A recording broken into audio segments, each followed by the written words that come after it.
السلام علیکم دوستو، آج میں آپ لوگوں کو ایک بدچلن عورت کے مکر و فریب کا واقعہ سناتا ہوں۔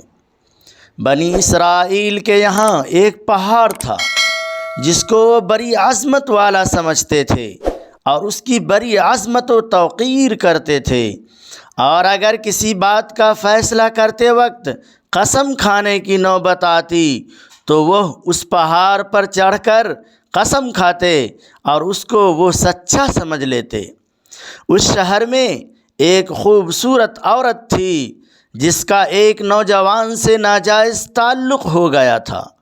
عورت نے اس کو اپنے مکان میں بلانا شروع کر دیا اور شوہر کو کچھ دن بعد شک ہو گیا۔ بیوی سے کہا، مجھے شک ہے کہ میری غیر حاضری میں کوئی تمہارے پاس آتا ہے۔ عورت نے اس بات کا انکار کر دیا۔ شوہر نے کہا، اگر تم سچی ہے تو پہاڑ پر چڑھ کر قسم کھا لے کہ تیرا کسی سے ناجائز تعلق نہیں ہے۔ عورت نے کہا، ہاں، میں کل پہاڑ پر چل کر قسم کھانے کو تیار ہوں۔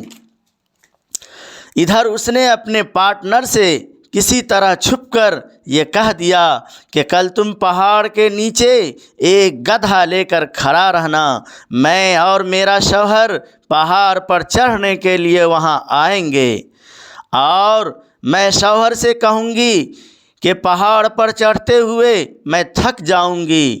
اس بہانے تمہارا گدھا کرائے پر لے کر میں اس پر سوار ہو کر پہاڑ پر چڑھوں گی،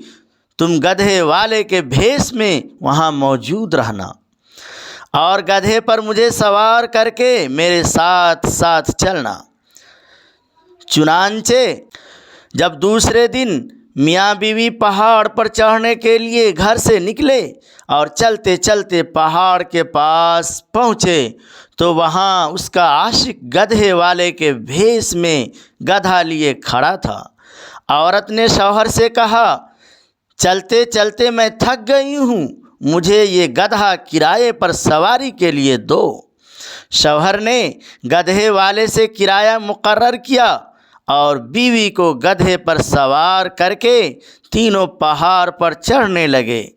جب وہ جگہ آئی جہاں لوگ قسمیں کھاتے تھے تو اس مکار عورت نے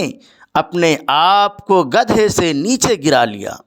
اور گرنے کی وجہ سے وہ بے پردہ ہو گئی اور ایسی صورت پیدا کی کہ شوہر کو یقین ہو گیا کہ گدھے سے اتفاقاً گری ہے،